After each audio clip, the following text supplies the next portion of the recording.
Welcome to the first episode of the Sequoyah Athletics Coaches Show. I'm Britton Ross, and today I'm joined with head softball coach Melanie Price. How are you doing? Good. How are you? I'm doing well. Let's jump right into it. Yes. At the end of last year, it seemed like things started rolling. Teams started figuring it out a little bit. What have you seen out of your team so far this year?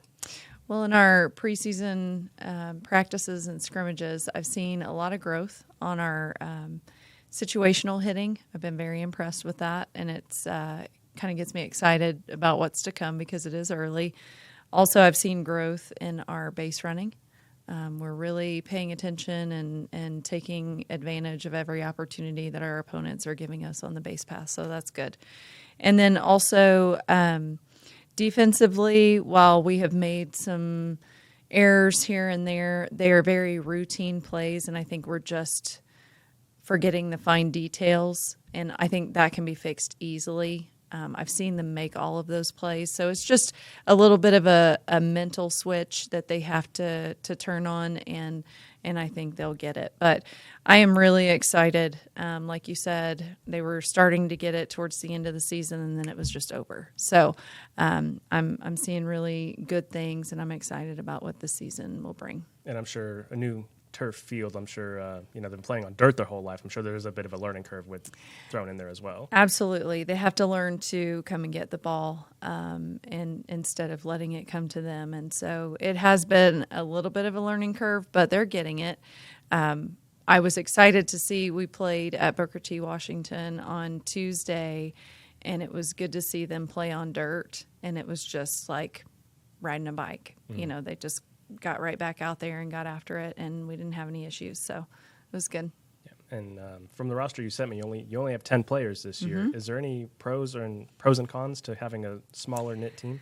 Well, I think it's exciting that everybody's going to get some excellent playing time, a lot of reps, so that will help us to grow quickly. There's no choice, right? Mm-hmm. And the cons are just making sure that everyone stays healthy and everyone is ready to go. Now we have Brooklyn Roper coming back in, but she's not available to start playing until August 23rd. So our first 2 weeks will just be 9 players. So again, lots of reps, but making sure that we all stay healthy and take care of our bodies. Are you taking any extra precautions to make sure everyone stays ready, both physically and mentally? We are. We had a long conversation this morning after our weight training program or weight training session after hitting practice. We're trying to stay strong physically. So anytime we tear down those muscles, we try to build them back up by having a weight training session. So that's something new this year that we did not do last year. Next, we talk often about hydrating early and often. This means in advance, and we have talked about cutting out all soft drinks and sugar drinks until after the season is over. That way, they're putting the right fuel in their body as far as hydration goes. We talk about eating healthy as well. What's going to help me perform at my top capabilities? And so all of those things we're talking about, I just hope that they're doing them. And with such a small team, you have no seniors. Mm-hmm. Is there a way that can be spun into a good thing, or is that level of leadership a winning recipe? I think it's absolutely a good thing, and I think it just is setting us up to build a stronger program. The longer I can have these student athletes on our team and build our program back to where we want it to be, the better we are. And so I'm excited that we don't have any seniors, so I get them back again next year. And on top of that, we have our junior high.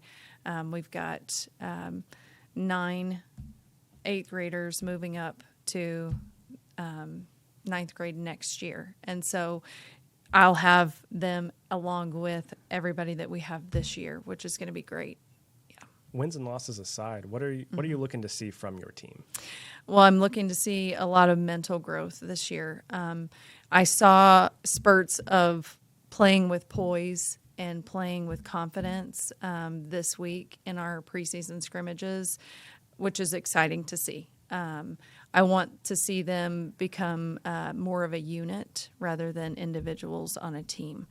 So that's something that we're really focusing on, and remembering that we're only as strong as the person next to us, and staying together while holding each other accountable. We still want to build each other up. So that's something that we've really been focused on, and I'm excited to see that continue to grow. Again, having everybody back from last year and then having them back again for next year is just really going to help to grow the program. And when you were playing here at Sequoyah, you were state runner-up twice, right? And then in college, made it to the Women's College World Series twice. Yes. How did those specific seasons, how did that, I guess, kind of impact the way that you coach? Well, I think experience is excellent, but you got to be able to put it into play, right? So I can tell them all of those things, but we've got to be able to put some things in place for them to be successful. So I love to share my experiences with them. As a matter of fact, I shared one with them this morning. I don't do that every day, but when I feel like the situation merits a story about something that happened in my past, in my experiences, I love to share that with them, and they're very receptive. That brings me to a good point that we're bringing in some alumni from years past, some outstanding athletes that went on to play at the next level. We're bringing them in to throw out the first pitch for our ribbon cutting, but I'm most excited about having them come in and speak to the players before we even go into pregame warm-up. I think it's just so good for our girls to see former student athletes that were here that went on to do such great things at the next level, and they're great people in the community now. They're making an impact in their jobs that they're in now. So not just about softball, but about life in general. And we had some good long conversations today about that as well. So, if you don't mind, can you share the story that you told them this morning about your... Yeah, I definitely will. So we had a player that was late today, and with 10 players, that makes it a little bit difficult. We're missing that one. Every player is important, right? And so we talked about how important it is to be on time because everybody's relying on them. We talked about one day when they are in their jobs, their team at their job is going to be relying on them, and if they're late or absent, then something's missing. There's a piece missing, and they can't function as a unit. So I told them about a time when I was in college. I was late one time to our weightlifting session at 5:30 in the morning, and so I explained to them, that it burned inside of me when I woke up and I knew I was late, and I was doing everything that I could to get there, and my weight coaches did make my team run for that. They ran for me. That's the only time it ever happened. And I was a team captain, So I wanted them to know that we're all human and those things happen. But let it be a lesson and learn from it and don't do it again. So, yeah. I had mentioned a minute ago that you were a part of the two state runner-up teams in 95 and 96? Yes. Well, 94, 95, because it's a fall season. Oh, right. Yeah. Okay. I know, it's confusing. Yeah. So those trophies are still in the Olin Graham Fieldhouse. They have your name on them.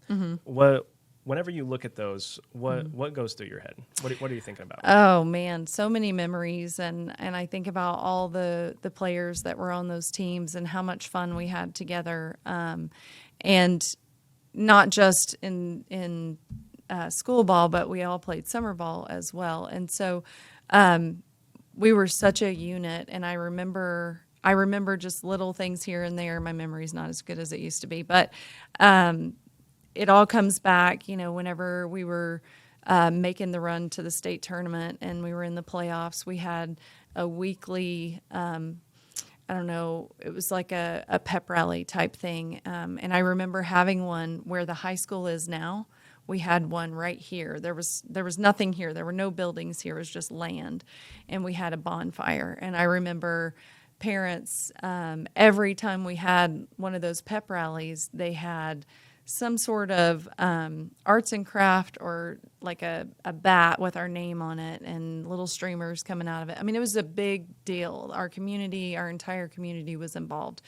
They had a pep rally for us before we left on the bus. They decorated the entire bus. I mean, it was just a really big thing. So watching our basketball team this past season go through that similar situation, I had tears watching it because it brought back all of those memories of going to state and how the community was involved and the support that we had behind us. So, yeah, when I see those, it does give me a sense of pride, but I feel like it kind of puts a little bit of weight on my shoulders to get the program back to that point. So, yeah.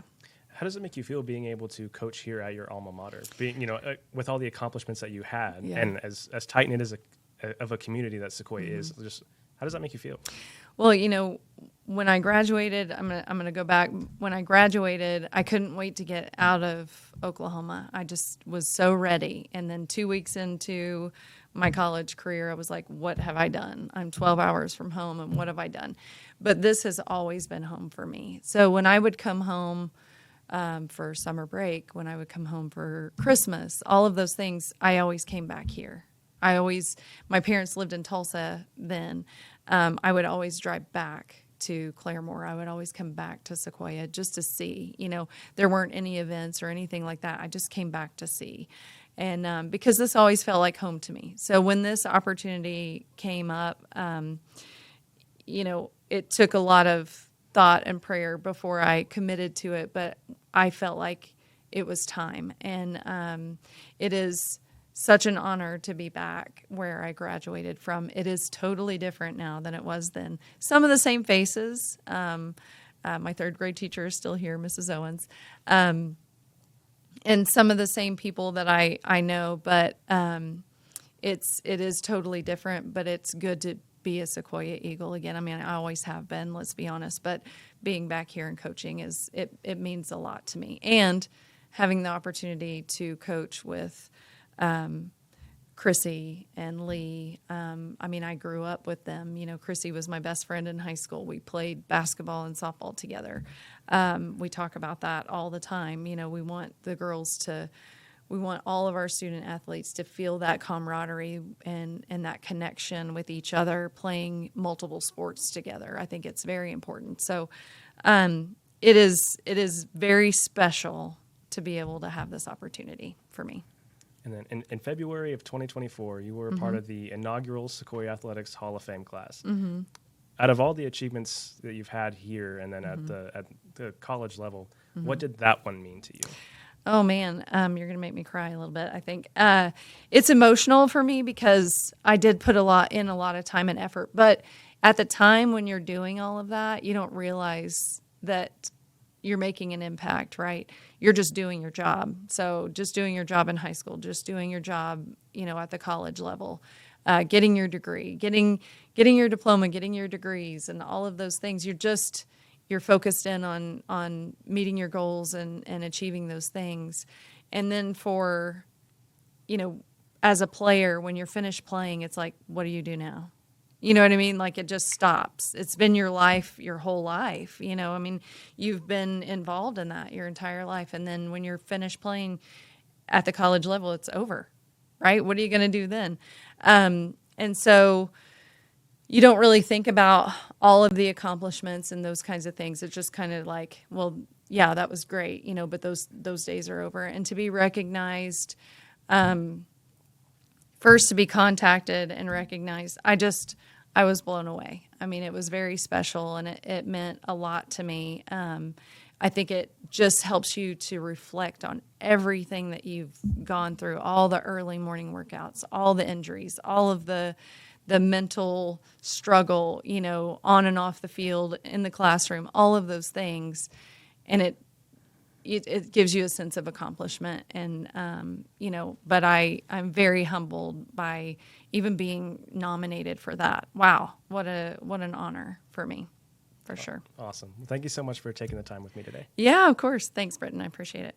Welcome back. I'm now joined with Brad Holt, head coach for the Sequoyah cross country team. How are you doing today? Very good. Awesome. How long have you been the cross country coach here at Sequoyah? I'm getting ready to start my 21st year here at Sequoyah. That's a really long time. Sequoia is known for long tenured employees. How have you seen cross country, the program, change since you've been here? The first year, I could take junior high and high school on the little 20-passenger bus and everything. And now with junior high and high school combined and everything, we definitely have to take a bigger bus, and especially if we're going to a junior high school meet. If it's just high school, I might be able to get away with the 20 passenger, 15 passengers. But Is cross country more than just running? Is there more of a mental side that people aren't aware of? yeah, we've had shirts in the past where the body has way more than the mind tells it can. So that's part of the battle, is getting kids to believe that their bodies can actually do more, go harder, go longer when they're running, and not just like listen to that mind say I'm tired and give in to that. Do you have any specific things that you do to kind of help keep things fresh and that kind of mentality? I've had all-sitter Hunter Thompson one time. Her ponytail went from side to side, and that controlled her breathing. So we talk about breath control. Some do ABCs, some count to like 10, just repeat over and over and over, just as they're running and stuff. And all it is controlling their breath and everything. And that's part of what helps their mental part there, because they're focused on that part. Mm-hmm. And just kind of the running comes second hand from there. So more mentally strong, and then the physical side takes care of itself? Yeah, a lot of times it will, because most time if they're out there running, doing the workouts, because some people just say, oh, you just go out there and run long distance every day, and it's not that way. Just like the other day, we did quarters, but we did race pace quarters. So whatever their goal is to run in a meet, if it's a 6-minute mile, they got to run a minute and a half, and then they get like a 2-minute break. They got to run another minute and a half quarter, and so on, so on, so on. And then there's other days that we'll go out there and really push, and you try to run the quarter as fast as you can. And then days we'll do longer, we'll do bleachers. So it's all, I try to mix up the running, that way it doesn't get the same repetitive thing over and over and over. Just, go run 2 miles. Mm-hmm. And you told me before, but you have multiple tracks out here, right? Multiple courses? Well, I have there's different lengths of the courses and everything. So we have a mile-long course, a 2-mile course, and then we have the 5K course, because we'll have 2 regular season meets, and we'll host our conference meet again this year. So we'll have 3 meets out on the Sequoyah course this year. For a sport like cross country, how would you describe your leadership style towards your teams? With this, it's not so much as like yelling and trying to get the kids to. It's more of an encouragement and telling them like what they can do.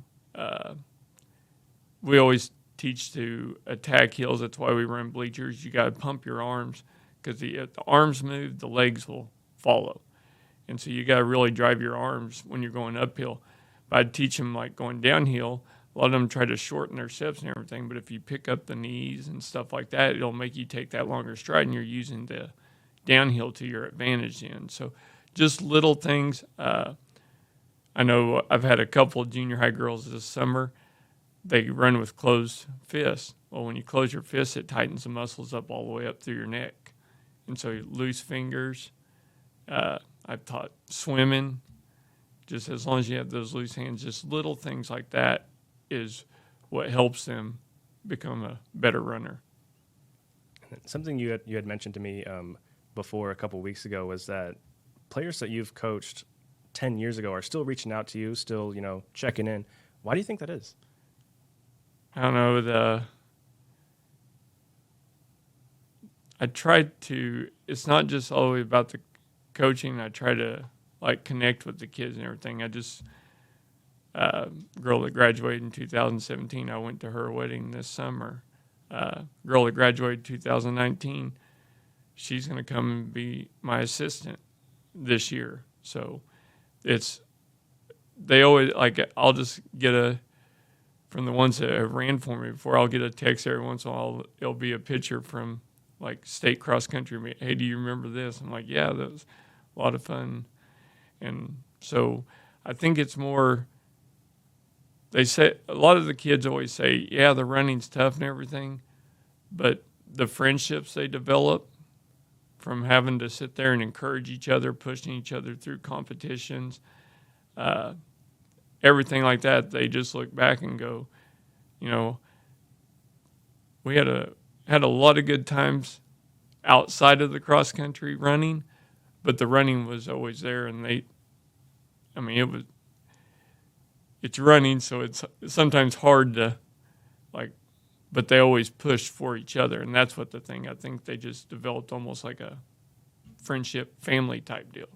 So I know a lot of them still keep in touch, because there was 3 or 4 of the girls that ran with Cassie that got married this summer that were at the wedding and everything. So How important are those relationships that they build, in a community like Sequoyah, and then just going into life? I think Sequoyah is an easy place to get along with people. That very rarely you're going to have any problems. Everybody is always so giving here, because I couldn't run the meets out there without help from the community and from other teachers around here that have always came out. Coach Hopkins starting, Coach Morgan's timed it several times. Coach Otts has been out there helping. Burks, Cooper. It's just, if I didn't have the help and support of the community, it would be hard to do that. But year in, year out, I'm like always worried about, am I going to have enough of this? The DeVores also, Cretia and Darren, have always stepped up and helped a lot there. So that's just part of the Sequoyah community. That's why I've been here as long as I have. And then what all do you teach here? Because you've been here, you were here whenever I was in high school. Oh, so yeah. what all do you teach? I've taught several things. Right now I'm teaching Algebra 2 and Algebra 3 trig class, but I've taught AP Calc, I've taught geometry, taught Algebra 1. So I've taught a lot of things here. Even taught science there a couple years because I have a science minor, but I really enjoy connecting with the kids, getting them to, because math's always one of those things that I think those kind of go hand in hand, math and running a lot. Sometimes that can be difficult to get kids to want to do, but I try to even connect with the kids in class and everything, and just sometimes it's not always about the math problems. You may just have to one day have a life lesson and talk about different things and everything, just so they stay focused or in your class. Otherwise, if it's just coming there every day, same old, they just kind of check out on you. You had touched on it a little bit, but with those high-level math classes and the discipline that's required to actually do some of those problems, does that help you in the coach world, or does the coach world help in the classroom? How does that balance out? I think they both go hand in hand. So, there's things that I can use in the math or teaching math and everything that I can learn from out there, and then vice versa, same thing. And then, what do you do for fun outside of school whenever you're not here, whenever you're not coaching? What do you like to do? We usually try to go on a good family vacation sometimes, or about every summer. I do a little bit of gardening and stuff on my free time, but just mainly my kids have kept me pretty busy with them doing sports and other extracurricular activities, ag, stuff like that. So that's just kind of being there for my family. Awesome. Well, thank you so much for your time, Coach. Oh, no problem. Thank you. Thank you. Welcome back. I'm now joined with Zoe Kersey, the head softball coach here at Sequoyah. How are you doing today? Pretty good volleyball coach. Wow, volleyball coach. It's been a long day. How long have you been the volleyball coach here at Sequoyah? This will be my fourth year at Sequoyah in 15 years. Can you tell me your background with volleyball, with that 15 years of experience? Yeah, I started out at Stillwater as a ninth grade coach. I did that for about 6 years. Absolutely loved it over there. Varsity coach for 2 years. Went to state both years. Got state runner-up that second year. It was a fabulous experience. Hoping to bring that back to Sequoyah. And then I was at Bixby for a few years. Good experience, learning experiences over there. And now I'm here, and I absolutely love it. What did you learn at Stillwater, Bixby? What did you learn there that has helped you here? Big schools are just run different. Club is a huge benefit to our girls. Fortunately, this year we've got a lot of club volleyball girls that are interested in doing that. And volleyball is a very big experience sport, and they need that year-round touches on the ball. Yeah, and then obviously 4 years, and you have a full class coming through. How have you seen it change year to year? It's been a major improvement. I think especially having our new assistant coach, she's seen the program grow, especially from when she graduated, and she's been very impressed. I think they've learned a ton. They've kind of learned the way that I work and the way that I do things, and they've adjusted very, very well. What do you think the biggest improvement going into this season? What do you think has been so far? It's a major adjustment this year, just a different caliber of players. Last year we had Addie Johnson, who's been playing since she was probably 10 years old. And this year we don't have we may not have that kind of experience, but my freshmen are hungry. They want it so bad. I can't get them away from the game. Taking a look at your schedule, you have more road games than home games when you include all the tournaments. How would you describe that as a growing opportunity for this team? I think that's pretty normal to have. Normally it's pretty balanced on your 1-and-1 games, and then adding your tournaments kind of balances that back out. But it's good for them. I mean, playing in an away environment is really, really good for those kids. Lots of adversity there. Mm-hmm. You had touched on Addie Johnson making All-State last year. What kind of leadership have you seen from these rising seniors? Losing a player kind of like that. They're just a leader in a different way. They're a lot more level-headed with the game. Addie was such a competitor, and these ones know that this is not the end-all, be-all. Like, they're much more level-headed. They want to keep our freshmen especially level-headed and growing. How did you first get into coaching volleyball? I played for a long, long time, and getting into Stillwater, went to school at OSU, of course, knew a couple people there, had some connections, started coaching a club at the local club over there, and they got me hooked up with coaching school ball, and I have not stopped. Awesome. What do you teach here at Sequoyah? I teach electives at the middle school, so anywhere from health, PE, we do CrossFit over at the middle school. Love that class. Any kind of weightlifting, speed and agility, current events this year, a variety of elective classes.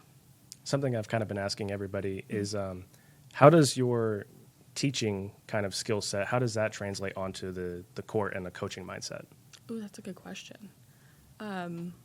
I'd say relationships. I get to build a lot of relationships with a lot of kids, and it's fun to see, especially those kids that can't play volleyball, the boys, come in and they think the game's so easy, and then they come in and they just get a completely different experience. Like, man, I thought even the girls said it today, like, man, that's different. That's a lot more complicated than I thought it was. So I think they learn a lot just watching. Is that a really big misconception in your sport, is that everyone thinks it's easy? Oh, yes. We even had a bring your own parent night yesterday, and we went over their rotations with the middle schoolers, and those parents, I think we blew their minds with the amount of complicated rotation movement that they have to make. I think they learned a lot, and yes, it is a lot more complicated than it looks. What, in layman's terms, can you explain what makes it so complicated outside of just defensive rotations? It really is that rotations, especially learning them and adjusting and knowing the limitations that those entail, and the positions on top of that. I mean, of course, in football, you've got, your positions there. It's similar.